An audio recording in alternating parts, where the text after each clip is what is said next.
Češnjak je pravi kralj svakog vrta i ne samo da daje aromatične glavice pune okusa i zdravlja, nego i odbija štetnike s okolnih biljaka poput mrkve ili ruža. Ako ga sadite u rano proljeće, dobit ćete solidan urod, iako nešto manji nego od jesenske sadnje. Ključno je da odaberete zdrave, neoštećene češnjeve iz velikih glavica i obavezno izbjegavati one s tragovima plijesni ili mekane dijelove. Najbolje ga je posaditi na sunčano mjesto u rahlu, plodnu zemlju, bez svježeg stajskog gnoja, jer to potiče bolesti. Nakon sadnje lagano zagrnite tlo ili malčirajte slamom da zadržite vlagu i spriječite korov. Ako prijeti mraz, prekrijte agrotekstilom. Redovito plijevite i zalijevajte umjereno jer češnjak ne voli previše vlage, ali ni sušu u fazi formiranja glavice. Nažalost, štetnici poput lukove i češnjakove muhe, nematoda, lisnih ušiju, lukovog moljca, buhača ili listojeda mogu ozbiljno ugroziti usjev i značajno smanjiti prinos. Zato je vrlo važno prije sadnje prirodno zaštititi češnjeve bez ikakvih kemikalija, koristeći samo ono što već imate kod kuće ili u vrtu. U ovom videu pokazat ću vam 3 jednostavna i provjerena načina namakanja koji jačaju otpornost biljke i tjeraju štetnike.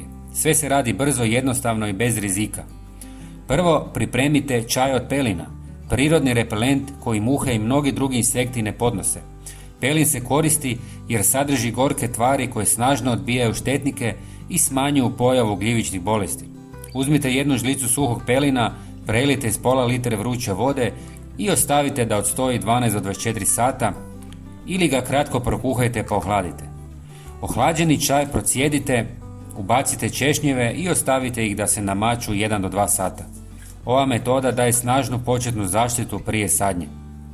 Drugi način je otopina sode bikarbone koja djeluje preventivno protiv gljivica i bakterija. Soda bikarbona pomaže jer mijenja pH površine češnja i stvara nepovoljne uvjete za razvoj bolesti. U pola litre mlake vode dodajte pola žlice sode bikarbone i dobro promiješajte dok se potpuno ne otopi.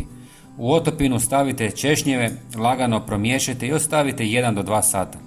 Nakon namakanja možete ih odmah saditi bez sušenja. Na kraju, odlična i vrlo učinkovita alternativa je drveni pepeo koji djeluje kao mineralni dodatak i prirodno dezinfekcijsko sredstvo. Pepeo se koristi jer sadrži kalij i kalcij koji jača biljku, a istovremeno odbija nematode i neke vrste muha. Pomiješajte 1 malu žlicu pepela s pola litre mlake vode i u toj otopinu namočite češnjak 1 do 2 sata prije sadnje.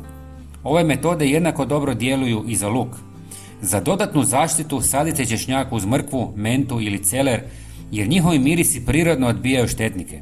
Kasnije u sezoni možete koristiti i prirodne sprejeve od duhana, čili paprike, buhača, koprive, nima ili repičinog ulja.